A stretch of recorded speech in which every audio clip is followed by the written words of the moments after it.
I'm back!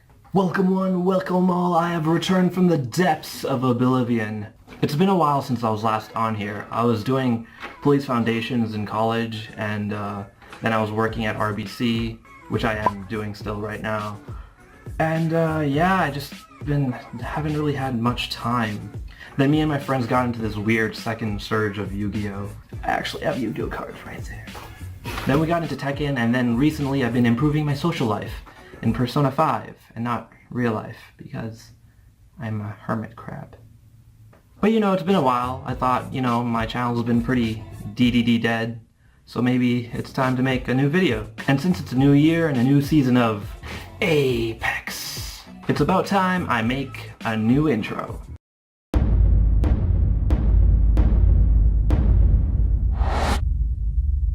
But since you guys liked my last intro so much, I'll use the same exact intro, but with a red tint. Apex.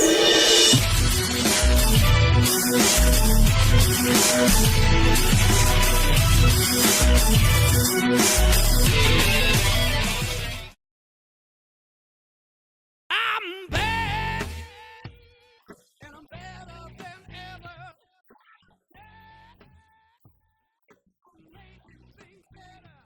Now at the very start, I was originally going to only upload one WWE fact video. However, with the amount of facts I was getting, I decided to make it a two-parter, and then later on decided to just finish it off with a third part to make it a trilogy. I stated before that that was the end of my WWE facts series. I started that series in high school, however ever since then people have been constantly asking me for more fact videos, so I decided it's about time I bring back the series that ended many years ago. If you haven't seen my other fact videos, make sure to give them a watch, but for everyone else, after 5 long years, I welcome you to part 4. At Royal Rumble 2005, Vince McMahon tore both his quads while trying to get into the ring. He was forced to just sit there, waving his finger because of this. That, must have been pretty awkward. Gotta give him some credit though for staying in character while probably going through what I assume to be excruciating pain. Shawn Michaels was in a tag team match against Vince McMahon and Shane McMahon, although Shawn's partner in that match was, God. Yeah, 2006 seemed like a weird year for WWE. So back in the WWE Facts Part 2 video, I talked about the Samoans in WWE and how they're basically all related. Well, we can add another one to that list, but this one isn't actually a WWE superstar. It's Bruno Mars, who is actually The Rock's cousin. WWE tried to originally get Cesaro back in 2006, but for whatever reason the deal never ended up happening, and it took Cesaro another 6 years to come to WWE.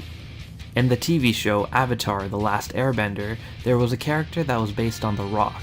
His name was The Boulder. He was a wrestler who also talked in third person, just like The Rock. The production team tried to get The Rock to voice the character, but they were unable to do so. He then ended up being voiced by The Rock's tag team partner from the Rock and Sock Connection, Mick Foley. Jake the Snake vs. Ravishing Rick Rude is the only WrestleMania match to end in a time limit draw. There are more world title changes on Raw and SmackDown than in WrestleMania. Brock Lesnar once filed a lawsuit back in 2005 against WWE. He was in a rush to quit WWE as soon as possible, so he signed a non-compete clause that prohibited him from competing in any other promotions until 2010. After failing to get into the NFL, Brock later sued WWE over this non-compete clause, which led to renegotiations. So what did WWE do about this in the end? By letting him break the streak 9 years later. Batista won the 2005 and 2014 Royal Rumble from the same spot at number 28.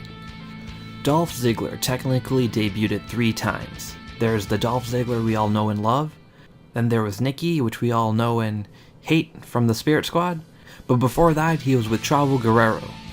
Chavo Guerrero had a gimmick where he went by the name of Kerwin White. He was a racist white golfer. He had a caddy who was actually Dolph Ziggler. The gimmick was later dropped after the passing of Eddie Guerrero.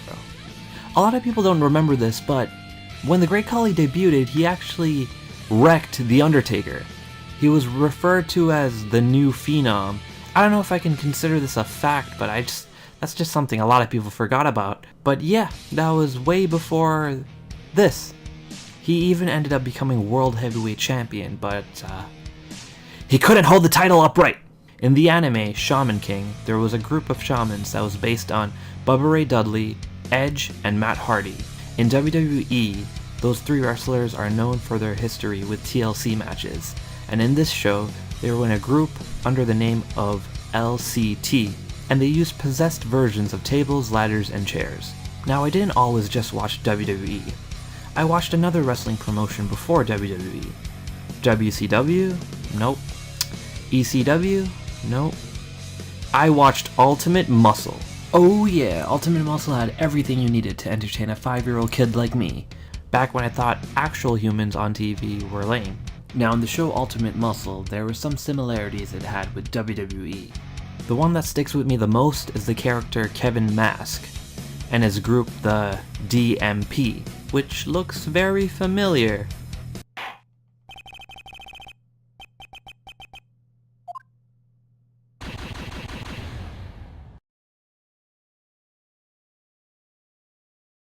Why is Vegito here?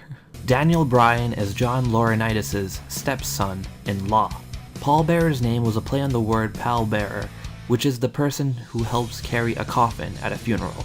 The name was given to him by Road Warrior Hawk. Bo Dallas and Bray Wyatt are both brothers. They're also both third-generation superstars, with their father being IRS and their grandfather being Blackjack Mulligan. They also had two uncles in the business, Barry and Kendall Windham. The name Raw is War was retitled to just Raw after the 9/11 attacks happened. There have only been 3 female GMs in WWE: Stephanie McMahon, Vicky Guerrero, and AJ Lee.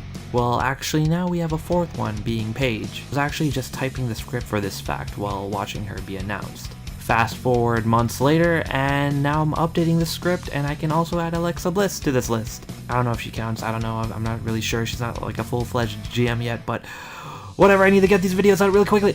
After the death of Eddie Guerrero, WWE started their wellness policy, which prohibits superstars from using prescription and performance-enhancing drugs. In case you don't know how the policy works, basically if you break the policy, you get a strike and a suspension, and on the 3rd strike, you get released. Triple H's real name is Paul Levesque. When he started his wrestling career, he was given the name The Terrorizer.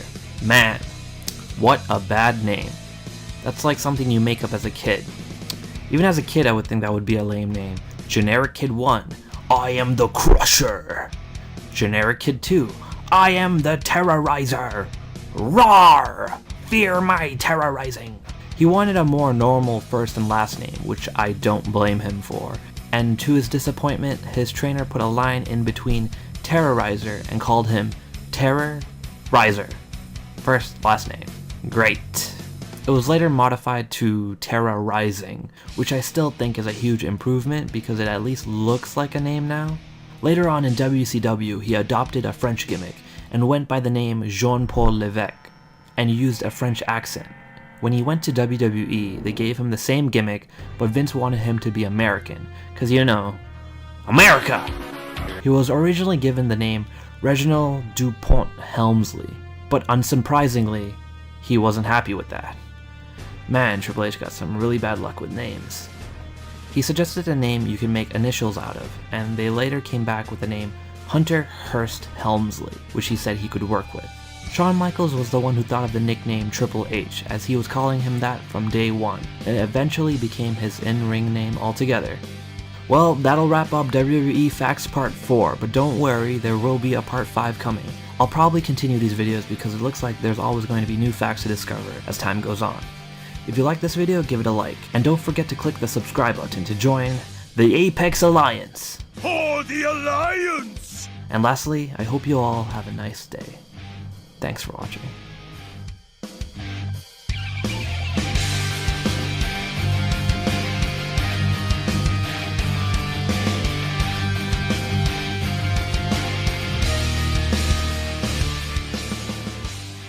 I'm constantly looking out the window to make sure my parents or my brothers don't walk in on me filming this. Dad!